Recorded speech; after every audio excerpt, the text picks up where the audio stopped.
Shalom, puji Tuhan, Bapak Ibu Saudara yang dikasihi Tuhan. Renungan firman Tuhan pagi ini tentang sebuah kata Hosana. Kata yang sering kita dengar, kata yang banyak dipakai di dalam lagu-lagu pujian kepada Tuhan.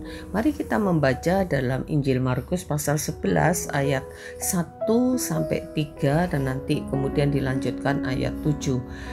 Ayat 1, ketika Yesus dan murid-muridnya telah dekat Yerusalem, dekat Betfage dan Betania yang terletak di Bukit Zaitun, Yesus menyuruh 2 orang muridnya dengan pesan, pergilah ke kampung yang di depanmu itu.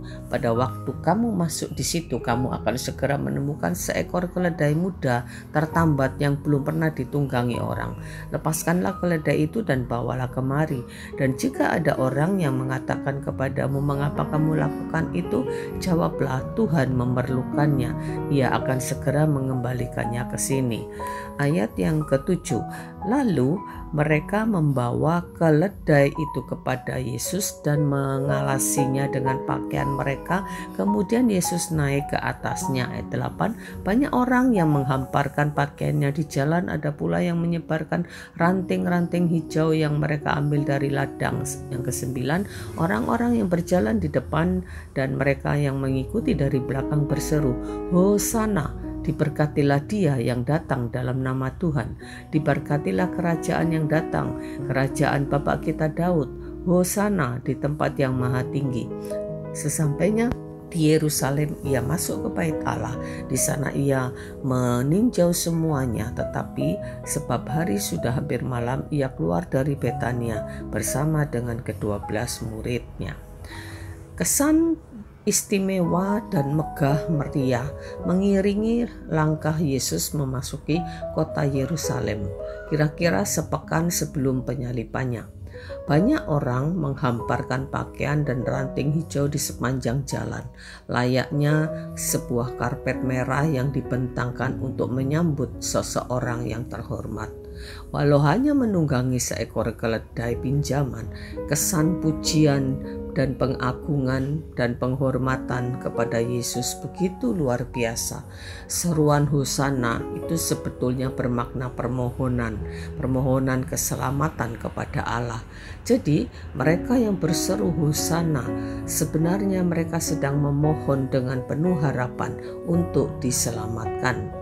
Yesus telah menjadi sangat terkenal saat itu karena mujizat-mujizat yang dilakukannya, sehingga menyadarkan banyak orang bahwa sesungguhnya Yesus adalah Mesias, penyelamat yang mereka butuhkan. Orang Yahudi sudah lelah dalam menjalani hidup di bawah tekanan penjajahan. Berulang kali mereka diperhamba oleh bangsa asing di negeri mereka sendiri, di bawah raja-raja Asyur, Babel, Media, Persia, Yunani, dan Romawi. Mereka menderita selama ratusan tahun. Karena itu mereka berharap agar Yesus, anak Daud, menjadi raja yang akan mendatangkan kemenangan, membebaskan mereka dari penjajahan bangsa Romawi yang sedang menjajah mereka saat itu. Tetapi sayangnya harapan mereka itu tidak akan terpenuhi karena bukan itu tujuan Yesus hadir ke dunia.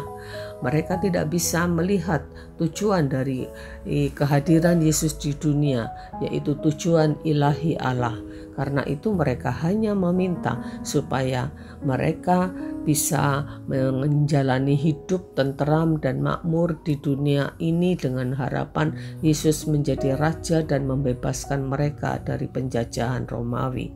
Mereka memuliakan dan mengagung-agungkan untuk menjadikan Yesus sebagai Mesias politik, bukan sebagai juru selamat. Kita pun seringkali demikian, memohon pertolongan Tuhan hanya untuk hal-hal duniawi, untuk berkat materi, kesehatan, perlindungan, rasa aman. Dengan demikian, kita menjadikan Tuhan hanya sebagai objek pertolongan kita. Bapak Ibu Saudara yang dikasihi Tuhan, Yesus Kristus datang ke dunia untuk membebaskan kita dari jerat dosa dan menjadikan kita anak-anaknya sebagai warga kerajaan Allah, dan Kristus harus menjadi Tuhan atas hidup kita. dan kita harus hidup berkenan kepada Allah. Ini jauh lebih berharga daripada sekedar pemenuhan kebutuhan hal-hal duniawi. Dan ini yang harus menjadi fokus permohonan kita kepada Tuhan.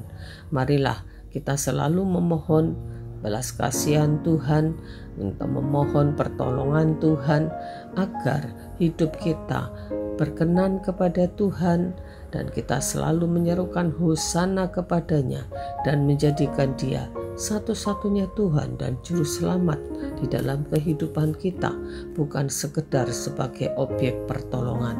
Kita percaya segala kebutuhan kita di dunia ini, makan, minum, materi, dan sebagainya, pasti Tuhan akan penuhi. Pasti Tuhan akan mencukupkan semua kebutuhan kita. Tetapi seringkali kita lupa bahwa ada kebutuhan terbesar dari batin kita, yaitu kebutuhan akan Juru Selamat.